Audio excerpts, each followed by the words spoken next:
بسم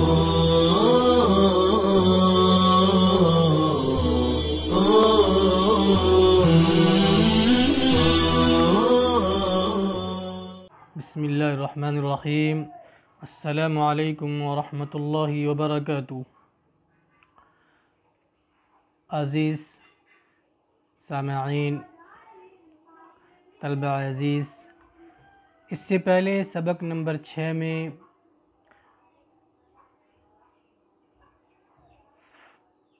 غرابت اور کراہت فی السمع کی بات چل رہی تھی اور فصاحت کلام کی تعریف بھی ہو گئی تھی۔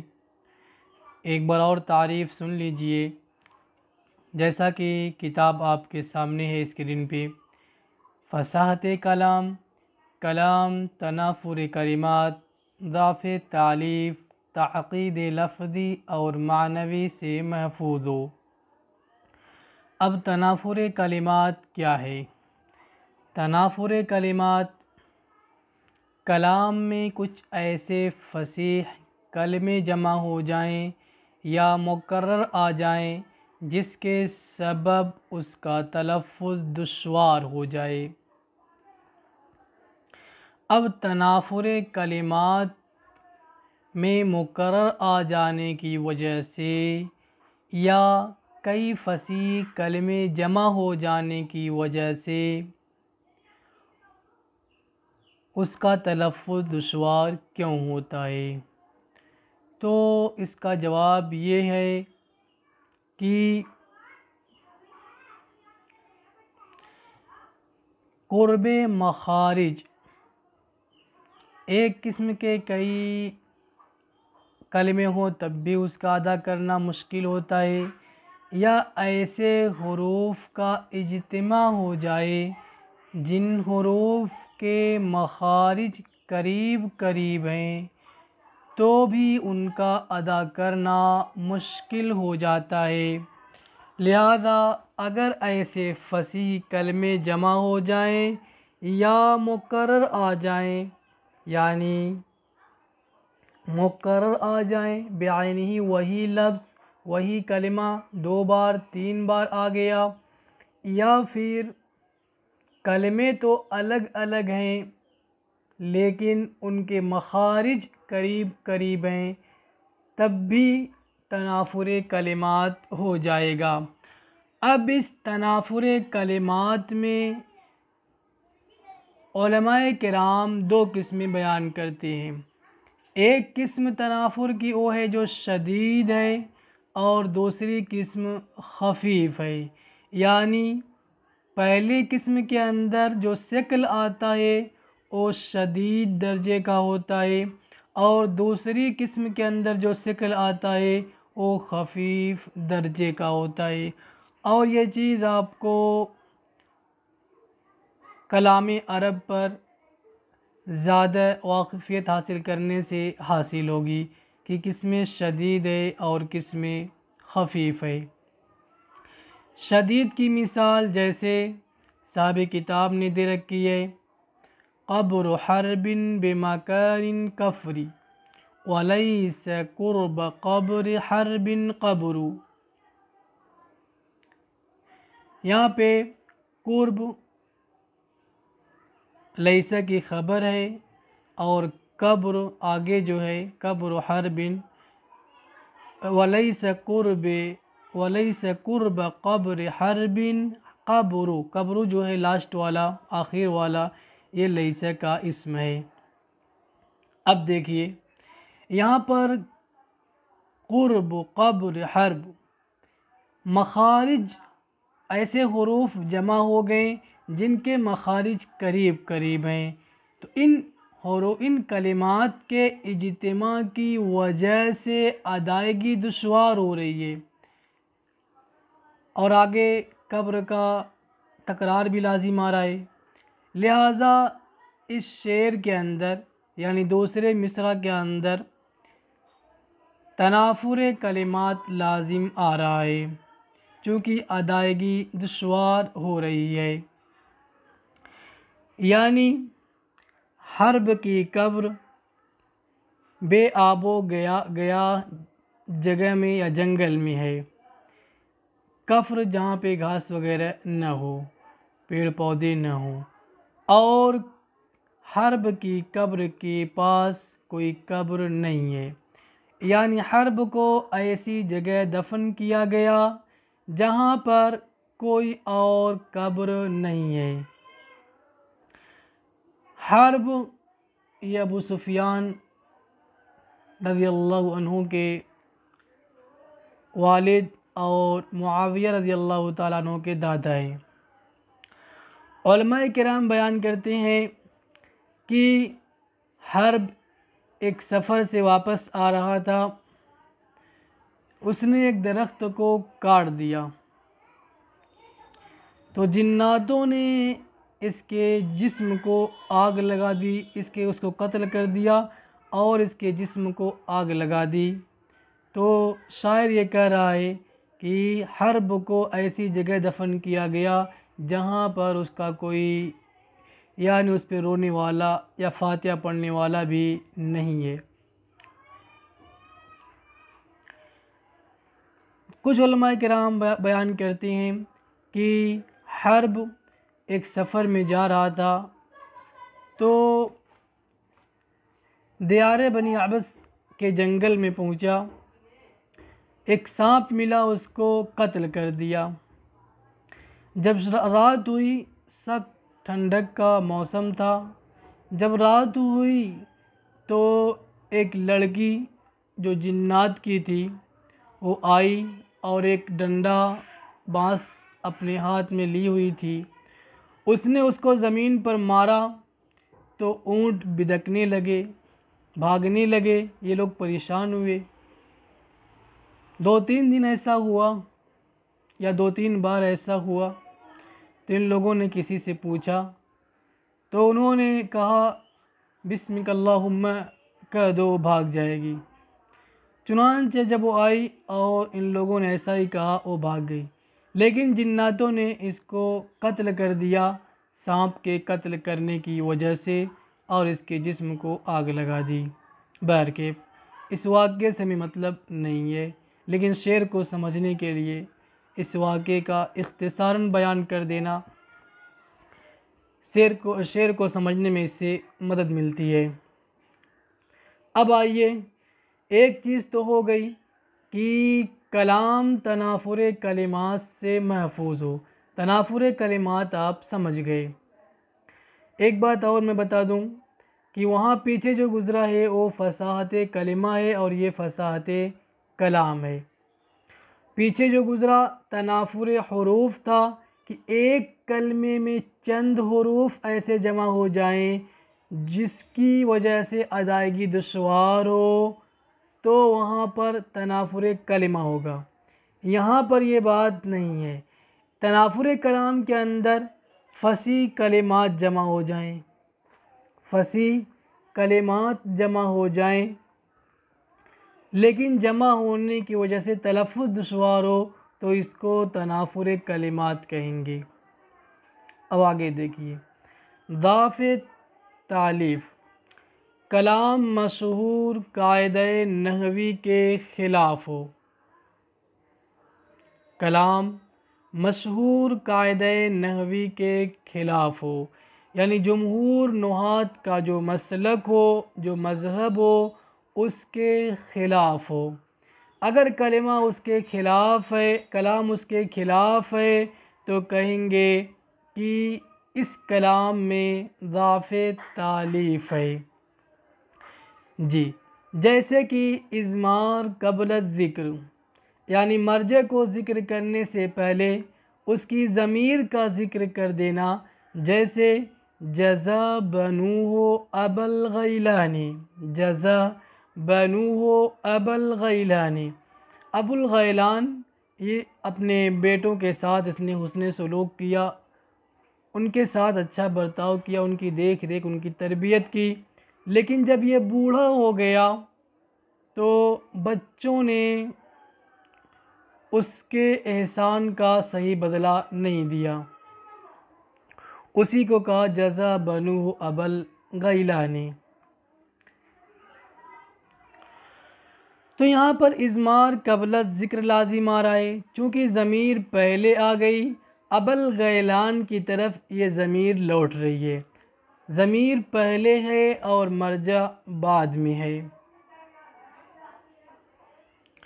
اب اگر لفظاً اور معنن، یا یوں کہیے لفظاً اور رتبتاً، اگر دونوں طریقے سے اضمار قبل ذکر لازم آ رہا ہے تو یہ ناجائز ہے۔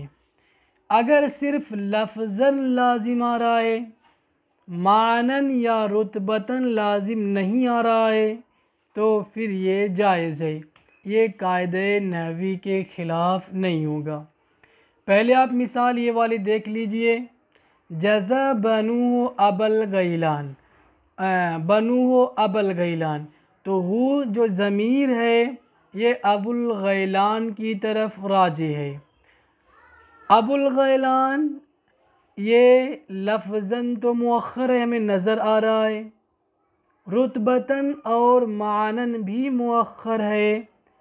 کیوں؟ اس لیے کہ ابوالغیلان یہاں پہ مفعول واقع ہو رہا ہے، اور مفعول کا درجہ، مفعول کا مرتبہ فاعل کے بعد ہے۔ معلوم ہوا کہ یہ رتبتاً اور معنن اور لفظاً بھی مؤخر ہے، لہذا یہ جائز نہیں ہوگا۔ مثلا دوسری مثال لے لیجئے، ضرب زید غلامہ، ضرب زید غلامہ، یہ تو آسان مثال ہے کہ ضمیر مرجع پہلے آ گیا زید اور ضمیر بعد میں آ رہی ہے، اس میں تو کوئی مسئلہ نہیں، یہ تو قاعدہ کے عین موافق ہے۔